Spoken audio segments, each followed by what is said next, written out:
Hola, bienvenido una vez más a nuestro canal Mundo América Noticias con las informaciones de interés para Venezuela y el resto de América. Estas son las informaciones. Venezuela 21 de abril. Venezuela, Rusia, Irán y China. Las carreras por repartirse Venezuela. Las tres potencias participan de la llamada serialización en América Latina. ¿Cuáles son sus planes? El papel de Cuba en el ajedrez de Caracas. Vladimir Putin, Ayatollah Khamenei, Xi Jinping y Raúl Castro. Todos apuntan con quedarse con alguna porción de una desmembrada Venezuela gracias a la desesperación de Nicolás Maduro. El ascenso de Vladimir Putin y su clan de San Petersburgo ha sido descrito como maquiavélico, pero se lo representa mejor con los logros de Don Vito Corleone, la red de traiciones, el secreto y las fronteras borrosas entre lo que es negocio, lo que es gobierno y lo que es delito. Todo está en los libros de Mario Puzo. Así relató en su libro Winter is Coming el ajedrecista Garry Kasparov a la Rusia actual bajo el poder del exagente de la KGB grande. Un veterano escritor, desde el exilio, pasó el necesario tamiz de realismo mágico por Nicolás Maduro e hizo un paralelo.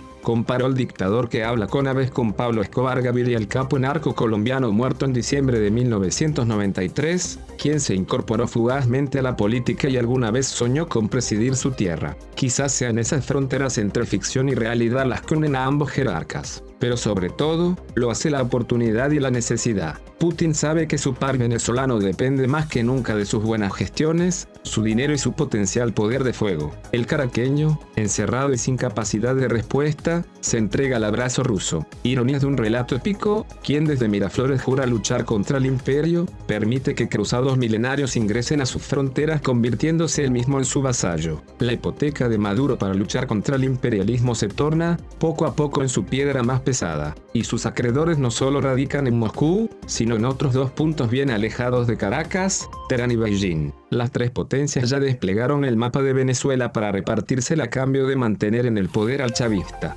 Planean convertir al país sudamericano en su nueva Siria, un negocio multimillonario y una conquista geopolítica clave en América Latina. Al menos intentan hacerlo. China de esta serialización participa, una potencia que no actuó al menos abierta y militarmente durante la penetración ruso-iraní en Damasco. Miraflores mantiene una deuda de más de 20.000 millones de dólares con China, imposible de pagar en el corto y mediano plazo. Es su principal acreedor. A cambio, Xi Jinping recibe cientos de miles de barriles de petróleo diarios. Sin embargo, no alcanzan por la caída en la producción y el compromiso deberá reestructurarse. El precio será altísimo. Además de apoyo en foros diplomáticos, la administración comunista dedicó tiempo a una campaña propagandística para exculpar al chavismo de los recientes apagones masivos y enfocar la responsabilidad en un rival común, los Estados Unidos. Beijing arremetió contra la Casa Blanca acusándola de estar detrás de las fallas eléctricas mediante ciberataques. Llamativo, es en el gigante asiático desde donde salen los mayores golpes digitales hacia el resto del mundo. Admisión: autoridades chinas ya interfirieron en plantas de generación de energía de Maduro.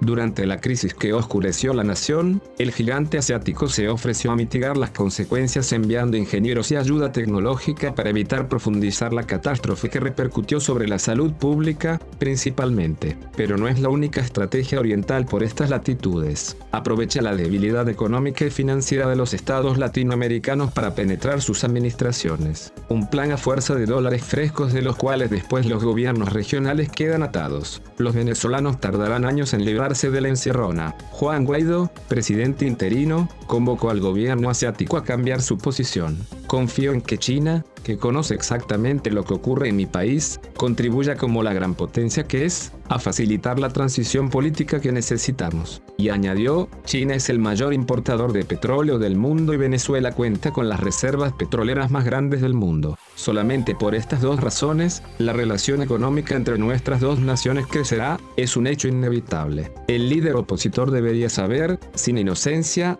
que pedirle respeto democrático a un sistema de poder centralizado resultará infructuoso y una pérdida de tiempo. A Songlanay no le preocupa quién gestiona en Caracas. Solo le interesa cobrar sus deudas con intereses y, de ser posible, quedarse con recursos naturales. La estrategia mandarín es diferente a la del resto que participa del desmembramiento sembrado pastel. A menudo propone negocios inyectando capital líquido en la economía, dando vida a la corrupción y erosionando los gobiernos necesitados. Así fue en Ecuador, cuando el régimen chino a través del banco Exim Bank y la empresa constructora Sinohydro prometió resolver el déficit energético otra vez en tiempos de Rafael Correa y terminó generando una deuda confiscatoria. A cambio, Jinping logró generosísimos descuentos en petróleo que luego vendía a valor de mercado, un lucro que pocas escuelas de negocio en el mundo podrían imaginar. Dijeron y chocaron sus copas tanto en Quito como en Beijing al cerrar el acuerdo, porque alguien se benefició en el país latinoamericano. En Venezuela, la deuda es aún mayor. Sumado al préstamo con el poder central, empresas orientales invirtieron $60.000 millones en los últimos años. Todos se preguntan dónde está ese tsunami de capital fresco. Rusia, ese desprecio por las instituciones de la democracia es lo que genera la empatía con Maduro y sus demás socios, Rusia e Irán.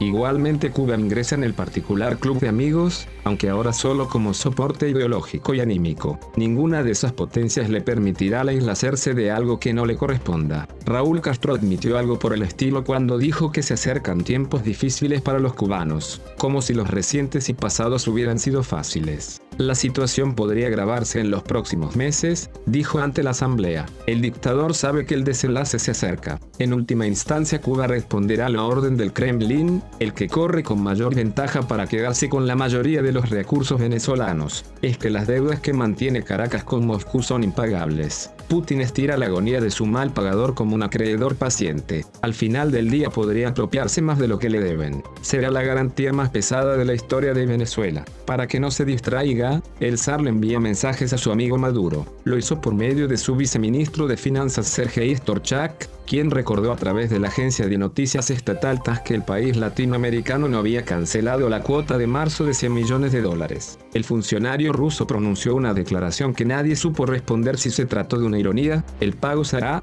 probablemente. Actualmente, gracias a la generosidad del usurpador de Miraflores, el Estado ruso puede estar tranquilo. El balance contable le da positivo gracias a su amazónica presencia en zonas de explotación minera y refinerías de la saqueada nación. A través de la empresa Rosneft y su patrón, Igor Sechin, controla varios de los más prolíficos campos de extracción y destilerías en tierra venezolana. Posee el 40 páginas 0R100 de Petromonagas, de Petroperija y de Petrovictoria, el 32% de Petromiranda y mismo porcentaje del bloque Junín 6 y el 27% de Boquerón, además de otra industria que Rusia conoce bien, la gasífera. Pero pese a esta omnipresencia, la producción de crudo está en sus mínimos históricos. En 2018, la Organización de Países Exportadores de Petróleo, OPEP, estimó que había caído un 37% respecto al año anterior, a 1,17 millones de barriles diarios, el nivel más bajo de los últimos 30 años. El camino no presentó cambios. Las cuentas de Rosneft no resisten análisis en la lejana Sudamérica. Ninguna empresa que rinda explicaciones a sus accionistas mantendría sus operaciones en un lugar inviable si no tuviera un soporte político superior y unos planes a largo plazo. Tanto la compañía como su director Sechin no están para derrochar fama.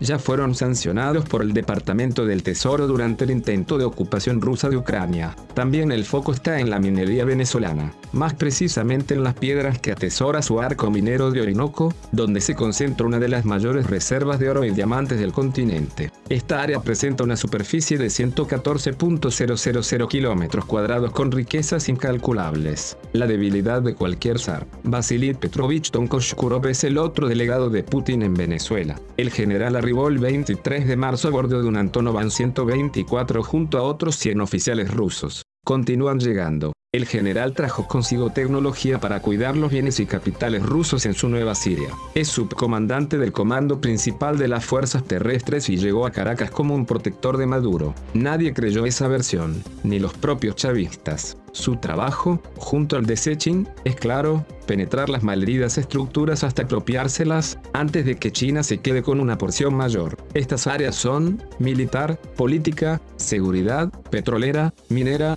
tecnológica. El 30 de septiembre de 2015 Rusia inició su desembarco en Siria, un país atravesado por una guerra civil inhumana que robó la vida de más de 500.000 de personas. Lo hizo conjuntamente con Irán, el régimen teocrático del Ayatollah Khamenei. Gracias gracias a los carísimos servicios del comandante de la Guardia Revolucionaria Islámica, Qasem Soleimani, aplastaron a los rebeldes que se oponían a la dictadura de Bashar al-Assad, heredero de una dinastía empecinada en regir los destinos de un pueblo devastado. Irán, la cercanía de Moscú y Teherán con Damasco hicieron más fácil la penetración para estas potencias. Se quedaron con la redacción de la Constitución, con puertos, pozos de crudo, energéticas y con las telecomunicaciones. Incluso con el poder de veto ante las decisiones que pueda querer tomar al-Assad. Siria ya no es la misma, ni es dueña de sus bienes. En América Latina, la movilización de tropas podría resultar más costosa. Así pues, la realizan a cuentagotas. El gobierno islámico prometió por medio de su canciller Mohammad Javad Zarif el envío de soldados de su temible Guardia Revolucionaria Islámica, recientemente declarada como grupo terrorista por los Estados Unidos. Maduro respondería afirmativamente. Cree que con ellos podría ganar tiempo y sumar aliados.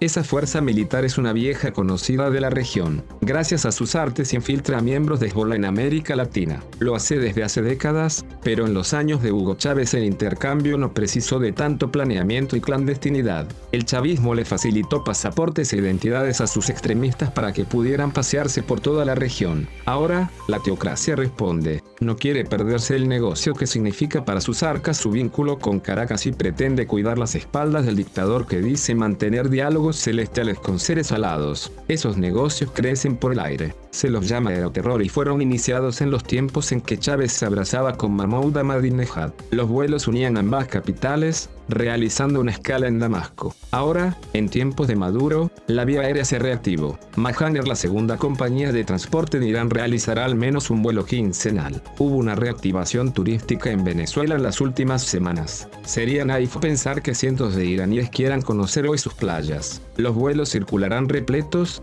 pero no de pasajeros. Cuba, desde hace años, la Cuba de los Castro inyecta volumen ideológico en el repetido discurso chavista. A cambio, desde el continente pagan con barriles. Lo hacen nuevamente con vuelos diarios a la isla, petróleo y hasta con la importación de médicos. La Habana es generosa. Gracias al Convenio Integral de Cooperación Cuba-Venezuela firmado en 2000 entre Chávez y Fidel Castro, penetró el antiguo ejército de Simón Bolívar con sus servicios de inteligencia en cada uno de sus escalones, pero no solo en las Fuerzas Armadas, sino también en la economía, la administración de gobierno, los medios de comunicación y su política exterior. Asimismo capacitó al Servicio Bolivariano de Inteligencia Nacional, SEBIN, con sus cuerpos del G2. Lo moldeó a su imagen y semejanza. Ambas agencias de espionaje realizan el seguimiento en tierra venezolana de todos los opositores del régimen, de acuerdo a lo explicado por el exmiembro del Tribunal Supremo de Justicia en el exilio, Rafael Ortega. Una vez muerto Chávez, Maduro se abrazó aún más a sus aliados. Fue así que creó el Centro Estratégico de Seguridad y Protección de la Patria, CESPPA, para unificar la información que sus espías propios y castristas reunían de los opositores. Una Gestapo con sones de joropo. La maquinaria de espionaje incluía expertos en ciberataques,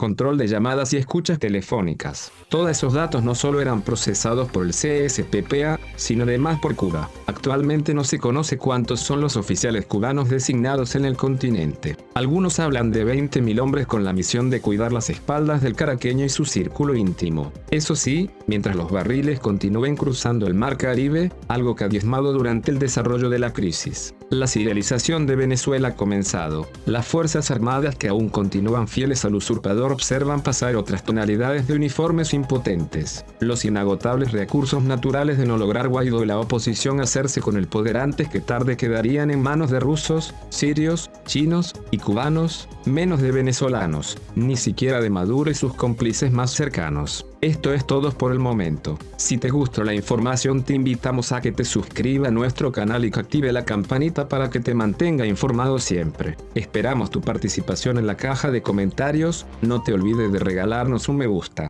Hasta la próxima.